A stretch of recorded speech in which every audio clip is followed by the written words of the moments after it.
Good morning all student. आज की इस वीडियो में हम पढ़ेंगे frequency distributions and frequency array में क्या डिफरेंस होता है, आवर्ती वितरण और आवर्ती व्यू क्या होते हैं। लास्ट वाली वीडियो में हमने कवर किया था कि जो डिस्क्रीट सीरीज़ है और कंटिन्यूस सीरीज़ है वो क्या होती है, उनके बीच में क्या डिफरेंस होता है। आवर्ती वितरण और आवर्ती व्यू दोनों ही आंकड़ों को प्रकट करती हैं, आंकड़ों को अरेंज करती हैं, जिनमें जो चर है यानी कि वेरिएबल है उनमें विभिन्न आवृत्तियों द्वारा प्रकट किए जाते हैं। यहाँ आवर्ती का मतलब हमने लास्ट लेक्चर में किया था कि कोई भी वैल्यू जो बार बार रिपीट होती है उसको हम आवर्ती बोलते हैं। तो एक्स चर है जिसकी जो वैल्यू है वो रिपीट हो रही है तो उसे हम आवर्ती बोलेंगे। लेकिन जो आवर्ती वितरण है वो कंटिन्यूस सीरीज में होता है, जबकि जो आवर्ती व्यू होता है वो डिस्क्रीट सीरीज में होता है। इन दोनों में जो प्रमुख डिफरेंस होता है, फ्रीक्वेंसी डिस्ट्रीब्यूशन और फ्रीक्वेंसी एरे में जो डिफरेंस होता है वो ये होता है कि जब हम आवर्ती को डिस्क्रीट सीरीज में यानी कि इंडिविजुअल, जिसको हम विविक्त सीरीज बोलते हैं, विविक्त श्रृंखला बोलते हैं, के रूप में होता है तो वह आवर्ती व्यू होता है। जब चर एक खंडित चर है तो वो आवर्ती व्यू है। इसके विपरीत अगर चर एक खंडित न होकर बल्कि वर्ग आवर्ती के रूप में है, जैसे कि हमने लास्ट वाली वीडियो में करा था कि 5 से 10, 10 से 20, कोई ऐसी श्रृंखला जो ग्रुप में है तो उसको हम आवर्ती वितरण कहते हैं। इन दोनों को हम एक उदाहरण से समझते हैं। आवर्ती व्यू और आवर्ती वितरण को हम टेबल से समझते हैं। आवर्ती व्यू एक डिस्क्रीट, जिसको हम खंडित श्रृंखला बोलते हैं, वो होती है। जैसे x और y दो अलग अलग टर्म हैं जिसमें जो y है उसकी वैल्यू दे रखी है और प्रत्येक की जो वैल्यू है वो अलग होती है। जबकि आवर्ती वितरण में ग्रुप होता है, जैसे 5 से 10, 10 से 15, 15 से 20, 20 से 25 और y की वैल्यू गिवन है वो रिपीट हो रही है। यहाँ y की वैल्यू 10 है, इसका मतलब है कि 5 से 10 वर्ग के बीच में जितनी भी मदें आती हैं उनकी संख्या 10 है।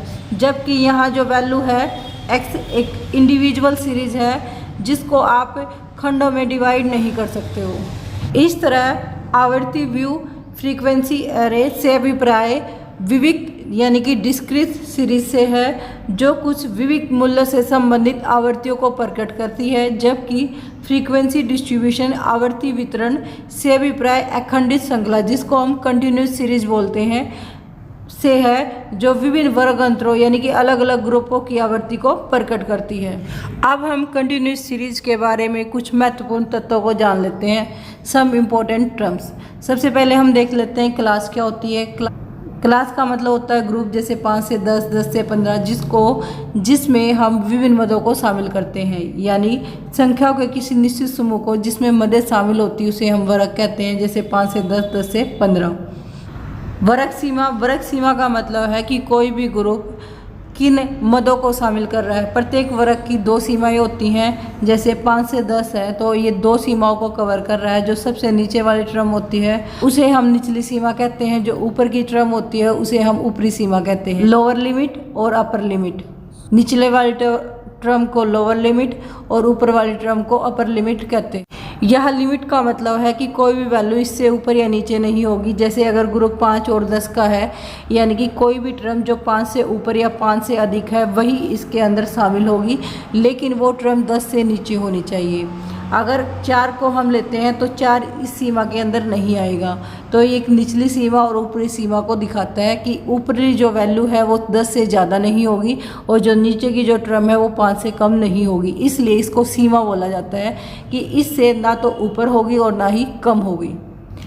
वर्ग जिस सीमा को शो करता है उसे ही हम वर्ग सीमा कहते हैं। जैसे 5 और 10 की जो सीमा होती है वो 5 नीचे वाली है और 10 ऊपर वाली है। अब हम देखते हैं वर्ग विस्तार। वर्ग विस्तार क्या होता है?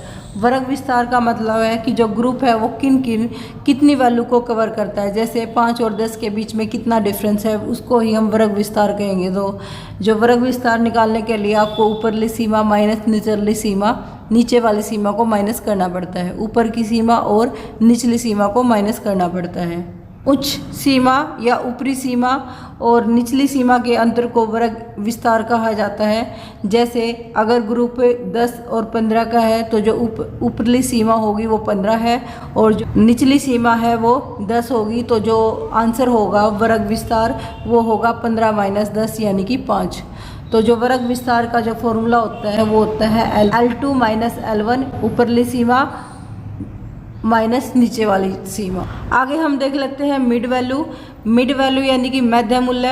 किसी वर्ग की उच्च सीमा तथा निम्न सीमा के औसत मूल्य को मध्य मूल्य कहा जाता है। मिड वैल्यू इक्वल है L2 + L1/2, यानी कि जो उच्च सीमा है प्लस निम्न सीमा, उन दोनों को प्लस करके डिवाइड दो।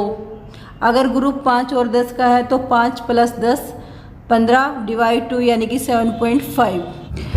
मिड पॉइंट का जो फॉर्मूला होता है मिड वैल्यू निकालने के लिए उच्च सीमा प्लस निम्न सीमा बाय 2। तो इस तरह आप किसी भी सीरीज की मिड वैल्यू निकाल सकते हो। आज के इस लेक्चर में हमने देखा कि फ्रीक्वेंसी डिस्ट्रीब्यूशन और फ्रीक्वेंसी एरे क्या होती है। आज के लिए इतना ही, धन्यवाद।